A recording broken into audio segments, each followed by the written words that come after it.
Hello dear students, welcome to my channel BK Munnalal.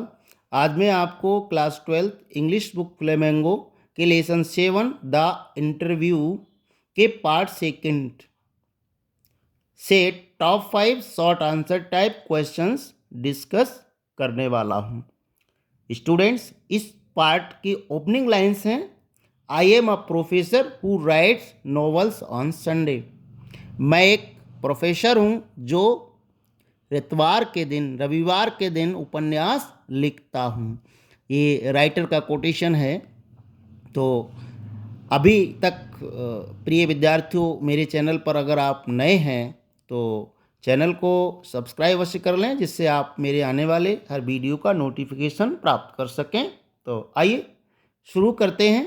Question 1 है, how does Eco find the time to write so much? Eco इतना लिखने के लिए समय कैसे प्राप्त करते हैं? आंसर है, Eco himself says that there are a lot of empty spaces in life. Eco स्वयं ये कहते हैं कि जीवन में बहुत से रिक्त स्थान होते हैं, अर्थात खाली समय होता है। ही कॉल्स देम इंटरस्टिक्स, वह उन्हें अंतराल कहते हैं। There are moments when one is waiting for the other। जीवन में ऐसे पल होते हैं जब हम किसी का इंतजार कर रहे होते हैं।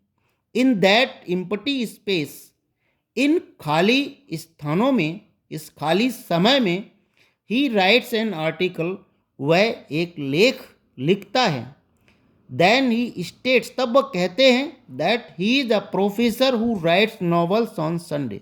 तब वो ये कहते हैं कि वह एक प्रोफेसर हैं जो इतवार अर्थात रविवार, तो संडे को नॉवेल लिखते हैं, उपन्यास लिखते हैं। क्वेश्चन सेकंड है, why did Eco prefer himself to be called an academician than a novelist? Eco अपने को एक उपन्यासकार कहने की बजाय एक शैक्षणिक विद्वान, एकेडमिशियन माना शैक्षणिक विद्वान, कहलाना क्यों वरीयता देते हैं, क्यों पसंद करते हैं? अर्थात वो इस बात को वरीयता क्यों देते हैं कि उन्हें एक उपन्यासकार की तुलना में एक शैक्षणिक विद्वान कहा जाए? इस बात को वो क्यों प्रेफर करते हैं, क्यों वरीयता देते हैं? और करके क्वेश्चन भी आता है, did Umberto Eco consider himself a novelist first or an academic scholar? क्या अम्ब्रेटो ईको अपने को पहले उपन्यासकार समझते हैं या एक शैक्षणिक विद्वान समझते हैं? क्या समझा उन्होंने अपने को? आंसर है, Umberto Eco considered himself an academic scholar first. Umberto Eco पहले अपने को एक शैक्षणिक विद्वान समझते हैं, एंड नॉवलिस्ट लेटर, और उसके बाद एक उपन्यासकार। He makes his preference clear by saying, वे अपनी वरीयता को ये कहकर स्पष्ट कर देते हैं, I consider myself a university professor, मैं अपने को एक विश्वविद्यालय का प्रोफेसर मानता हूँ। Who writes novels on Sundays, जो रविवार को उपन्यास लिखता है।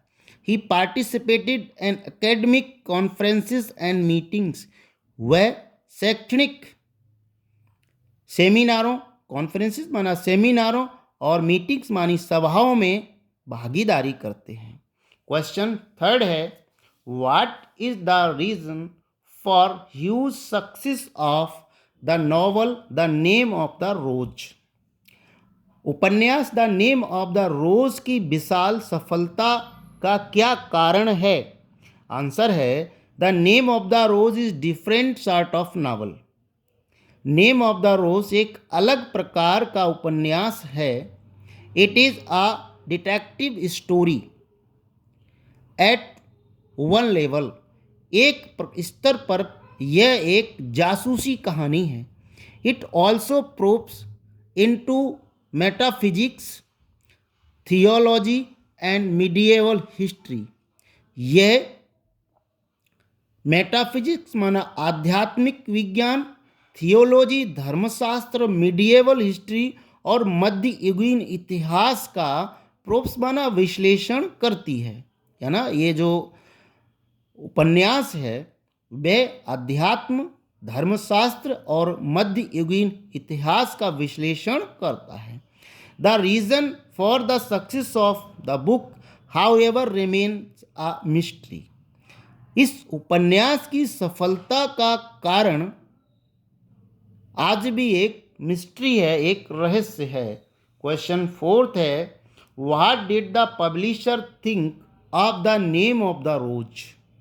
नेम ऑफ द रोज उपन्यास के बारे में प्रकाशक पब्लिशर क्या सोचता था। आंसर है, the publisher loved the book the name of the rose. प्रकाशक नेम ऑफ द रोज जो उपन्यास था उसे प्रेम करता था, चाहता था, बहुत प्रेम करता था। What did not expect to sell more than 3000 copies in country such as the USA. परंतु यूएसए देश जैसे देश में, अमेरिका जैसे देश में वह 3000 से अधिक कॉपियां बेचने की आशा नहीं करता था। वो उस उपन्यास को प्रेम तो बहुत करता था, परंतु उसको इतनी आशा नहीं थी कि अमेरिका जैसे देश में 3000 कॉपी से अधिक बिकेंगी। Where nobody has seen a cathedral or studied Latin. जहाँ कोई भी कैथेड्रल, किसी ने कैथेड्रल नहीं देखा था, कैथेड्रल चर्च नहीं देखा था, और ना ही कोई लैटिन को पढ़ता था। इसलिए उसको ये आशा नहीं थी कि 3000 से भी अधिक उसकी कॉपियाँ अमेरिका जैसे देश में, यूएसए जैसे देश में बिक जाएंगी। क्वेश्चन फिफ्थ है, why was Umberto Eco's friend Roland Barthes frustrated. Umberto Eco का मित्र रोलैंड बाथर्स हमेशा गुस्से में क्यों रहता था, नाराज क्यों रहता था। आंसर है, Umberto Eco's friend Roland Barthes was always frustrated. हर समय गुस्से में वो रहता था। अम्ब्रोटो इको का मित्र रोलैंड बाथर्स हमेशा गुस्से में रहता था, फ्रस्ट्रेटेड रहता था, चिड़चिड़ाया हुआ रहता था, क्योंकि he was an essayist and not a novelist. क्योंकि वह एक निबंधकार था, उपन्यासकार नहीं था।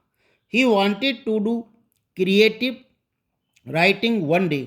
वह एक दिन रचनात्मक लेखन चाहता था, रचनात्मक लेखन करना चाहता था, और अनादर या किसी अन्य दिन, but he died before he could do so. परंतु ऐसा करने के पहले ही वह मृत्यु को प्राप्त हो गया। आशा है स्टूडेंट ये वीडियो आपको पसंद आया होगा। पसंद आया हो तो लाइक कीजिए, शेयर कीजिए। इस वीडियो के अंत में मैं अन्य टॉप 5 क्वेश्चंस की लिंक दे दूंगा, जिन्हें आप वहां जाकर तैयार कर सकते हैं। Thanks for watching.